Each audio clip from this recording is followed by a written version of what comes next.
Do you believe that your future is in your hands? Do you believe that your healing is in your hands? Do you believe that you have come here to have life, to have love, and to have it all abundantly? There is an idea in Unity that we teach, that we live and move and have our being in a field of abundance. That prosperity is a state of consciousness, a state of mind, having very little to do with materialism and what we have in our hands. It's about what we have in our hearts. And that is available and accessible and inexhaustible in every moment to each one of us, right where we are, complete and whole in any given circumstance with any given conditions. You know, when people talk about abundance and people talk about prosperity, sometimes they leave out one of the biggest factors, an element that can seemingly block amazing amounts of good. This is the idea of forgiveness, the idea of letting go, releasing resentments. It has been my experience that talks about forgiveness, talks about release in that way, usually are taken home, shared, regifted more than any other topics. Do you believe that? More than any other topics. It's not always the first one requested, right? It's not that it's always requested, but it is the one most soaked up, taken in, seemingly valued and shared. I think that is because part of our nature understands the metaphysical laws of this experience we call life. I think there is something within each one of us that when we hear these ideas as they relate to forgiveness and releasing resentments and moving through energy, there is something in us that knows we are here to be free, that we're not here to be dragged down or shut down by lesser emotions and lesser consciousness. And so we are drawn to it like a moth to the flame. We are drawn to that work, drawn to that light. But it is also some of the toughest work that we do when we're in the human condition, when we're in the physical form. Because it is ordinary to become a victim. Everyone can find themselves in the story of the victim. When we look at teachings about the archetypes of the human condition, we can always see our story. When we think about how in this life we grow all over each other, and it's not always pretty. And things that are very seemingly wrong happen. But until we get the idea that forgiveness is not about making something right, it's about seeing it right. It's about stepping back into the driver's seat of your own life and determining that someone else will not become a master of your energy from within your own mind and within your own consciousness. Until we get that, we stay captive.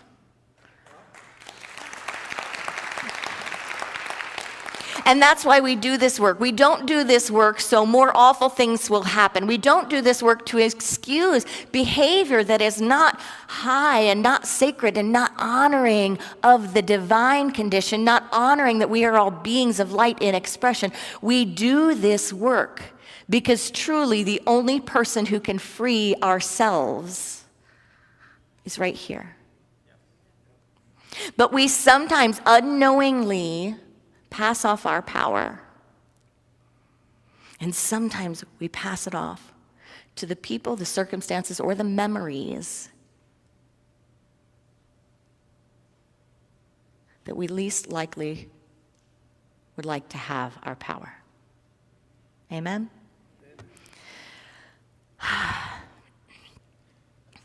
So how do we step into claiming our abundance? How do we open up the floodgates? We begin by recognizing that prosperity and abundance doesn't always work in equivalent ways. You can't say, okay, I'm going to do healing work around my job, and then job stuff's going to come in. I'm going to do healing work around relationship, and then relationship's going to come in. I'm going to do healing work around my finances, and finances are going to come in. That it doesn't always work like that.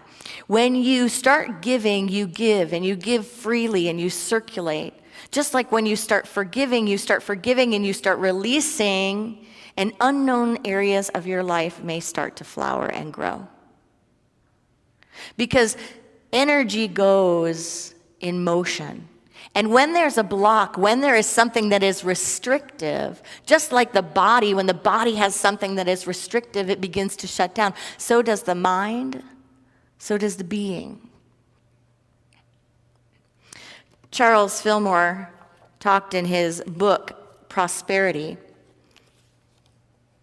about forgiveness work, and he says this: you might be wondering why you have failed to get spiritual illumination or to find the consciousness of spiritual substance. Perhaps the reason is here: a lack of room for the true thoughts because other thoughts fill your mind. If you are not receiving the spiritual understanding you feel you should have, you should search your mind carefully for unforgiving thoughts. Thoughts are things and occupy space in the mind realm. They have substance and form and may easily be taken as permanent by one not endowed with spiritual discernment. They bring forth fruit according to the seed planted in the mind. But they are not enduring unless founded in spirit. They are alive and endowed by the thinker with a secondary thinking power.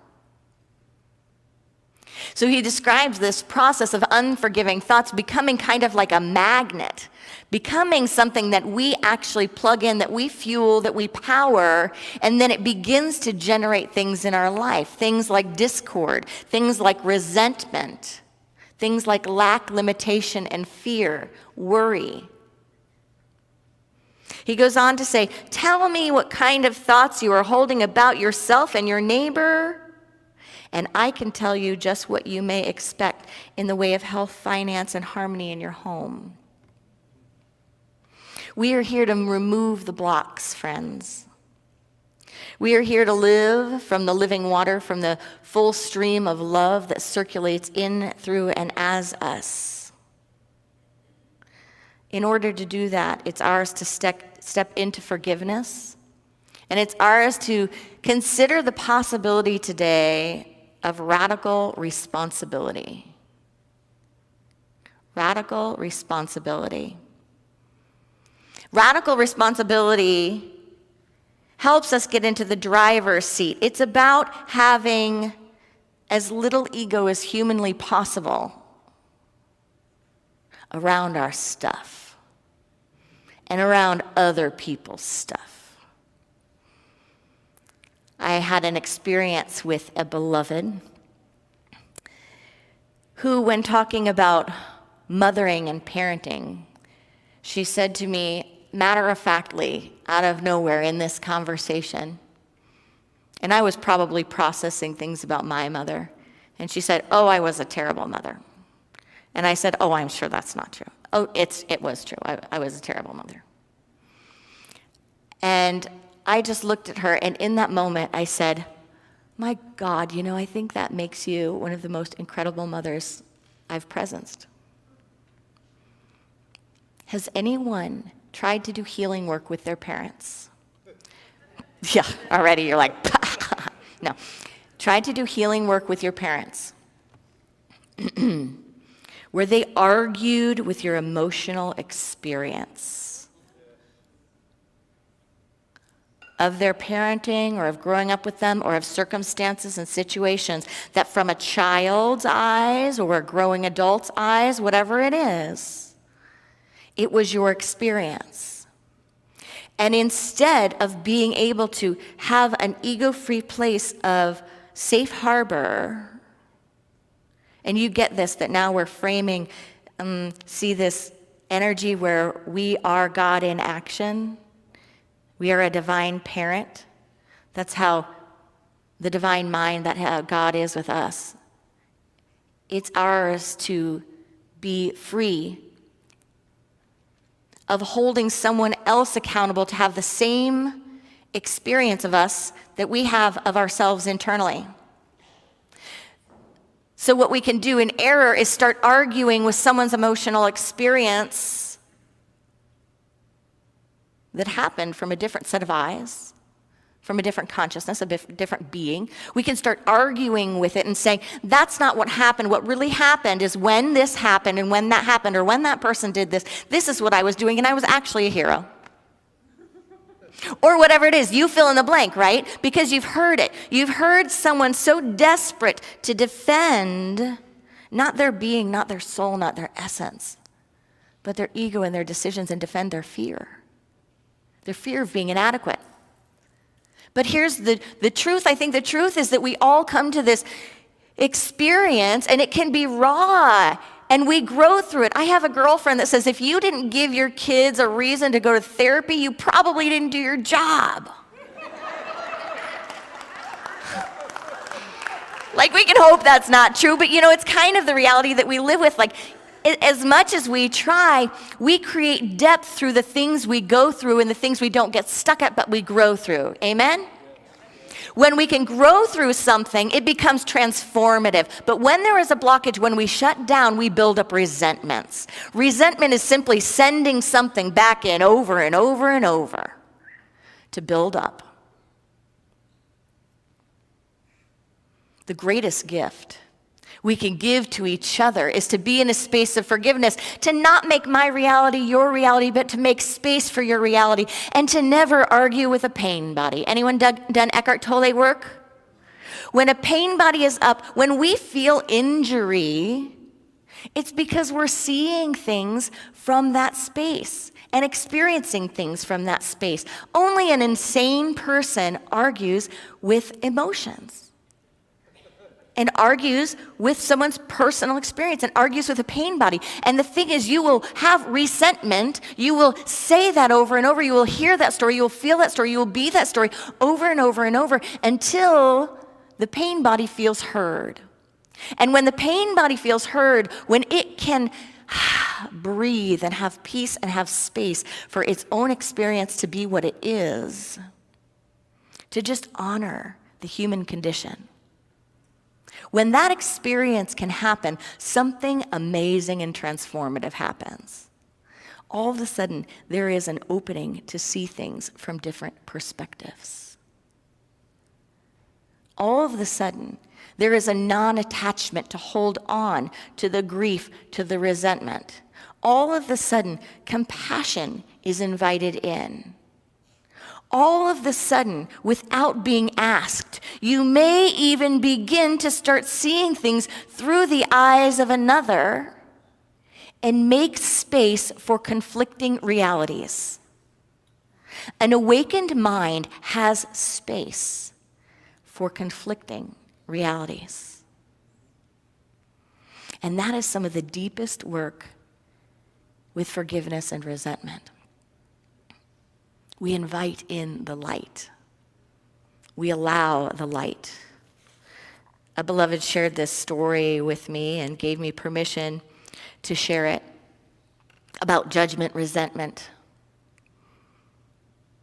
And I remember when she was getting ready to go on this trip and presencing the energy that she said. You know how people have energy around family trips sometimes? Sometimes, some people, sometimes. And there was this deep intention wanting her energy to be pure. She wanted to just be pure and in the space of grace and freedom, that desire to really be able to show up and be present. But what was popping up were some other experiences. So this is the story as she gave it to me. The story is that I was upset when my cousin took my aunt on her bucket list vacation. when he'd been absent from her life during her illness. I had a lot of resentment and judgment about it. Then on our trip, my aunt brought up a story about when he stole a car when he was 15, and she was giving him a lot of trouble about it. He calmly, to his incredible credit in that moment, explained that he didn't steal the car. He had borrowed it from a neighbor. Are you laughing yet? Borrowed it from a neighbor, unknowingly. But let's keep listening, right? Do you have any judgments coming up yet? He had borrowed it from a neighbor because my aunt had called him from a bar drunk and hysterical that she needed to get home but didn't know how to. And some guy was trying to get her to come home with him, so he was actually rescuing her. 15 years old. She said she didn't remember it that way at all. And he just said, okay, and let it go.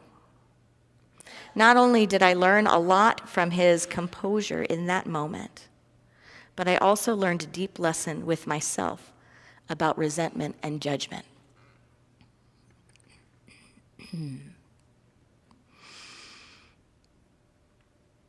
Friends, we have all injured people, and we have all been injured.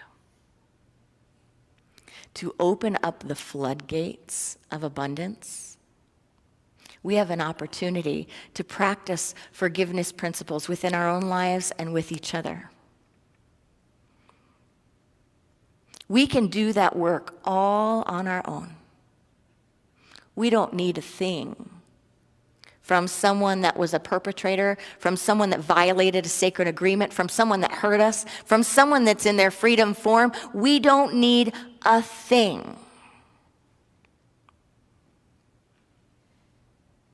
But we are sitting on a gold mine of power and one of the most amazing gifts. If we can recognize that moment where someone shares a reality of their own with us, and we can be in the space of allowing, honoring, and recognizing. Can you see the moment of difference? If instead a hand was held out and it was like, tell me more about what you remember.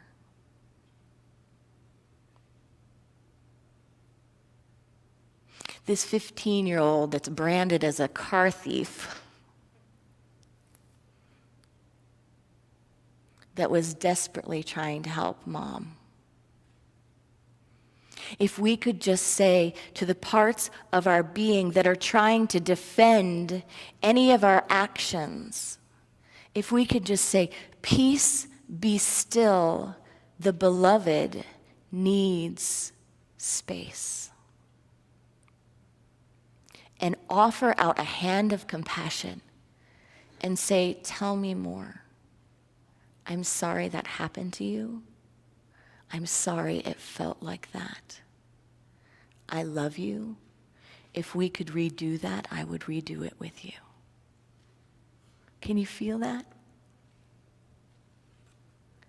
Can you take a deep breath and offer it to yourself?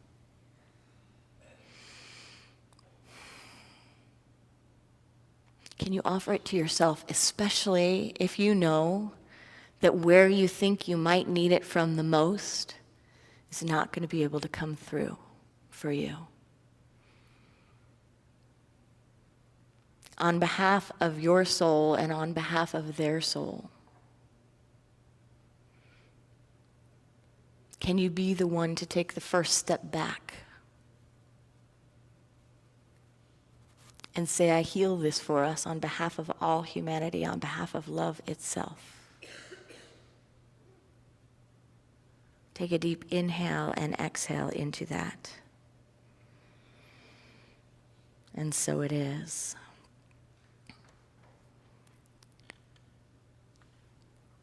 Radical responsibility is not about blaming or shaming ourselves or others.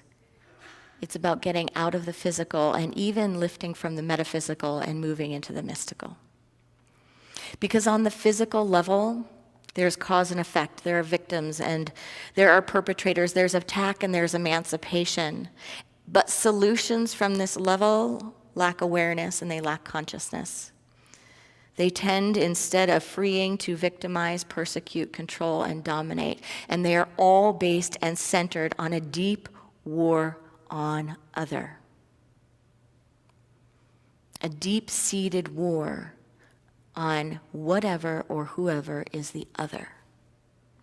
But on a metaphysical level, this practice, this work, starts to look at the underlying meaning and the underlying causes of events and activities. Maybe you have the idea, this has come into my awareness because, or this is my experience because, or how am I the same as the one who, whatever it is. You start finding yourself in the other. And that's the metaphysical level. You start looking at everything, or you start thinking, well, I don't want to draw negativity into my life. I don't want to block my good, so I'm going to do this work. That's that on the metaphysical level, which is good work. You begin to engage the idea that I am not separate from someone else, that in fact, if I'm holding a resentment, it's in the whole. I have just as much of a link to someone I resent deeply as I do to someone I love. How do you like that? Because it's a tie. Think about it. What comes up for you? What do you feel? It's energy. On a metaphysical level, we move in consciousness from us or me to more of a whole or all. But on a mystical level, we have a grand opportunity. On a mystical level, we get beyond that conversation into grace or compassion or gratitude. And we begin to birth a union consciousness. In this consciousness, attack and unforgiveness is impossible. Forgiveness is given before an injury is felt in this consciousness. Because we begin to not only see oneness, but we feel our oneness. And the other conversations just aren't as enticing to us. They just aren't as inviting. So if you find yourself, which if we're human, we are going to, are we not? If you find yourself having resentments, don't let them just sit there. Breathe in with the many that are doing the work, the many that are releasing.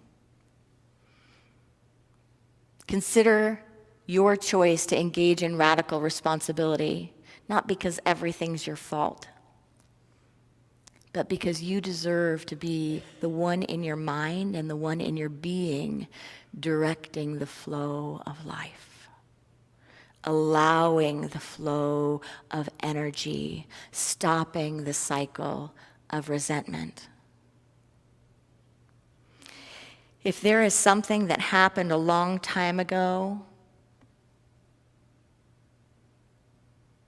and you find yourself more angry about it now, have you seen this happen within yourself or other people? Someone got divorced 20 years ago, and maybe they were fine for a while. You never thought they were like that upset. And then all of a sudden now, like 30 years later, it's like they're spitfire.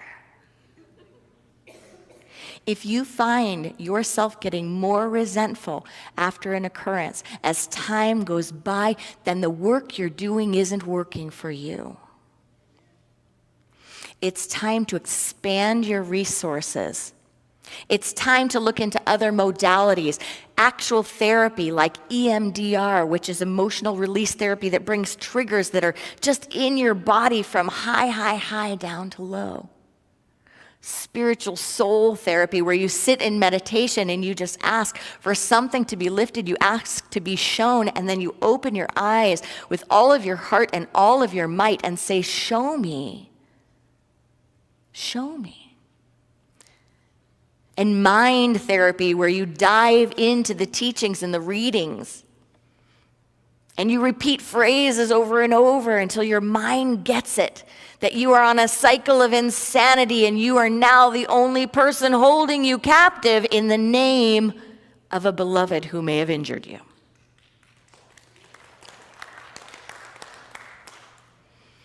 Deepak Chopra talks about developing second attention. He says spiritual masters speak of a mysterious faculty known as second attention. First attention is concerned with the task at hand, the data being brought in by the five senses. It expresses itself as thoughts and feelings. Second attention is different. It looks beyond the task at hand.